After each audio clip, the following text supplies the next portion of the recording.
자, 우리는 지금 계속해서 욥기서의 말씀을 우리가 함께 새벽마다 함께 보고 있습니다. 이 욥기서가 벌써 이제 5장까지 왔는데요. 우리가 지난 시간들을 다시 한번 간략하게 살펴본 뒤에 오늘의 본문을 우리가 함께 좀 보기 원합니다. 이제 우리는 욥이 본격적으로 1라운드에서 첫 번째 시간이었죠. 욥기서 1장에 보면 1라운드에서 그 자식과 재산을 잃었던 그 장면들을 우리가 살펴보게 됩니다. 자식과 재산을 잃었다는 것도 굉장히 큰데요. 제 2라운드에서 사단이 이제는 건강을 잃게 합니다. 그래서 온몸에 이 욥의 온몸에 종기가 나게 되고 가렵고 고름이 쏟아져 나오는 그런 상태에 이른 아주 고통스러운 욥의 모습을 우리가 보게 되고, 그 고통스러움 속에서 질그릇으로 자신의 온몸을 긁고 있고, 이제 참다 못한 아내도 이제는 하나님을 욕하고 죽으라 라고 하면서 그 저주를 퍼붓는 그런 이 욥의 상황을 보게 됩니다. 이제 그 욥의 힘들어하는 것을 듣고요, 멀리서 세 친구들이 위로자로 찾아오게 되는데, 이 친구들 앞에서 이 욥은 입을 열어서 자신의 이 생애를 저주하기 시작합니다. 그러면서 욥기서 3장에도 이렇게 나와 있습니다. 내가 태어나던 날이 차라리 사라져 버렸으며, 마침내 그렇게도 두려워하던 일이 닥치고 그렇게 무서워하던 일이 내게 다가오고야 말았다. 내게는 평화도 없고 안정도 없고 안식마저 사라지고 두려움만 끝없이 밀려온다. 이것이 바로 욥의 심정이었습니다. 두려운 것입니다. 이제 내가 무엇을 의지하고 살아가겠는가? 모든 것을 다 잃었는데요. 토끼 같았던 자식들도 다 잃게 되고요. 자신의 아내도 자신을 저주하고, 모든 재산, 부귀영화 누렸던 모든 재산들을 다 잃어버려 아무것도 없는 것입니다. 그나마 건강이라도 하면 일이라도 할 수 있잖아요.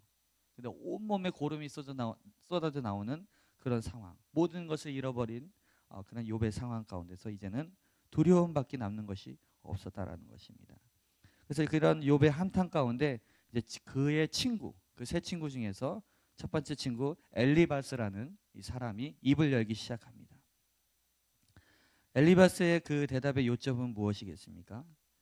고난은 바로 악인에게 해당되고, 당신에게는 많은 죄가 있기 때문에 이런 고난이 찾아왔어. 당신에게 죄가 있기 때문에 빨리 그 죄를 회개하고 빨리 돌이켜야 하고, 이런 것이 바로 지난 시간까지의 욥기서의 대략적인 내용입니다. 자, 그러면서 이제 오늘의 본문은, 오늘 큐티책에도 악인의 보응이라는 주제 아래 계속적으로 이 첫 번째 친구 엘리바스의 주장이 펼쳐지는 장면을 우리가 함께 보게 됩니다. 여러분, 만약에 여러분들이 정말로 힘든 상황에서요, 어떤 친구가 여러분의 이웃이 말을 걸어올 때 그 말이 너가 지은 죄 때문에 네가 그렇게 힘든 거야, 누군가가 그렇게 말한다면 여러분은 어떤 마음이 드시겠습니까? 정말로 힘든데요, 정말로 가슴이 무너져 내리는 그런 상황 가운데서 누군가 한마디를 던졌는데, 당신이 죄를 졌기 때문에 지금 그런 상황을 당하고 있는 거 아닙니까? 라고 말을 한다면 얼마나 힘들겠습니까? 욥의 상황이 바로 그러했습니다. 온몸의 종기와 또 사랑하는 아내까지 또 자식들을 잃게 되고, 지금 그런 상황 가운데서 얼마나 그런 상실감이 들겠습니까? 우리 오늘 보았던 5장 7절부터 우리 9절까지 우리 다시 한번 읽어보도록 하겠습니다. 7절부터요. 시작. 인간이 고난을 타고 태어나는 것은 7절부터 시작. 사람은 고생을 위하여 났으니 불꽃이 위로 날아가는 것 같으니라. 나라면 하나님을 찾겠고 내 일을 하나님께 의탁하리라. 하나님은 헤아릴 수 없이 큰 일을 행하시며 기이한 일을 셀 수 없이 행하시나니. 이제 엘리바스가 이제 욥에게 하는 말입니다.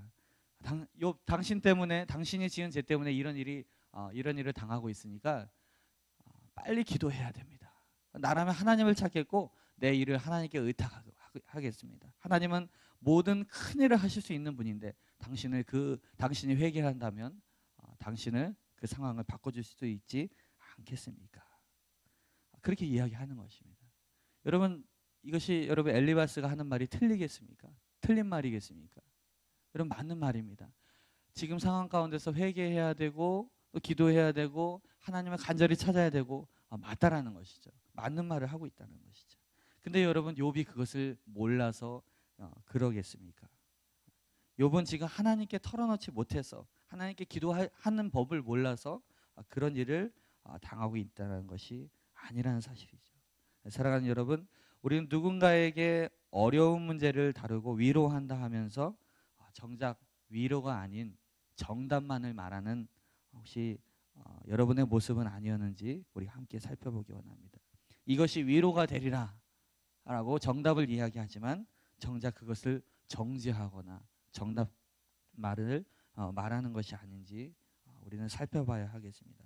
저도 지난번에도 우리 청년부 얘기를 잠깐 했지만 청년들과 상담하다 보면 저도 모르게 그 우리 청년들의 상황들을 이해하고 위로하기보다는 제가 알고 있는 정답을 말할 때가 있더라고요. 가만히 생각해 보니까 제가 그 친구를 위로하고 그 친구를 위해서 기도한다고 하지만요, 정작 제 머릿속에서 생각하고 있는 어떤 틀 안에서 그 상황을 판단하거나 정답만을 이야기하는 경우가 있더라고요. 그러면서 때로는 내가 그랬구나, 내가 그 친구를 위해서 기도한다고 하지만 정답을 이야기하고 끝내려고 하는 경우가 많았구나, 그러면서 제가 회개한 적도 있었습니다. 여러분, 그 사람이 이해 못할 범위에서 지금은 욥의 상황이 펼쳐지고 있는 것입니다. 즉 땅의 영역이 아니라 바로 하늘의 영역에서 이 일이 벌어지고 있기 때문에 우리는 그것을 먼저 이해해야 합니다. 여러분, 우리가 어찌 우리 주변의 어려움을 100% 다 이해할 수 있겠습니까? 우리가 보통 위로하면 그러잖아요. 당신 마음 다 알아. 나도 그런 일 당해봐서 다 알아. 그런다고 얘기하지만요, 진짜 그 사람의 상황이 되지 않고는요, 그것을 다 이해할 수가 없습니다. 다 이해할 수 없더라고요. 우리가 누군가에게 진정한 위로자가 되기 위해서 정말 우리가 중요한 것을 알아야 될 줄 믿습니다. 바로 그것은 바로 무엇이겠습니까? 하나님께서 그 사람을 향해서 어떤 일을 행하시는가 나는 모른다. 우리는 바로 거기서부터 시작해야 될 줄 믿습니다. 나는 안다. 거기서부터가 아니라 나는 모른다. 하나님의 당신을 향하신 그 계획은 나도 모릅니다.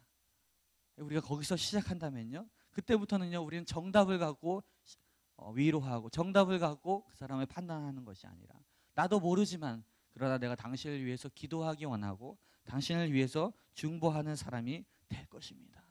거기서부터 시작하게 된다면 그 아름다운 여러분 우리가 공동체가 될 줄 믿습니다. 여러분, 성경은요, 로마서 8장에도 보면요, 하나님을 사랑하는 자 곧 그 뜻대로 부르심을 입은 자들에게는 모든 것이 합력하여 선을 이루느니라. 모든 것을 합력하여 선을 이루느니라 라고 이야기하고 있습니다. 말씀하고 있습니다. 여기서 모든 것이라는 것은요, 우리가 생각할 때 어떤 좋은 것만을 이야기하고 있는 것이 아니라는 사실이죠. 여러분, 한 가지 예로, 여러분 십자가라는 것은 얼마나 무섭고 두려운 것입니까? 그렇지만요, 그 무섭고 두려운 예수님의 그 저주의 사건, 예수님이 저주받는 그 사건을 통하여서 우리가 살아나는 역사가 일어났듯이 우리가 보기에는 안 좋은 일도, 어두웠던 일도 하나님은요, 합력하여서 선을 이루시는 분이시라는 사실을 여러분 믿으시기 바랍니다.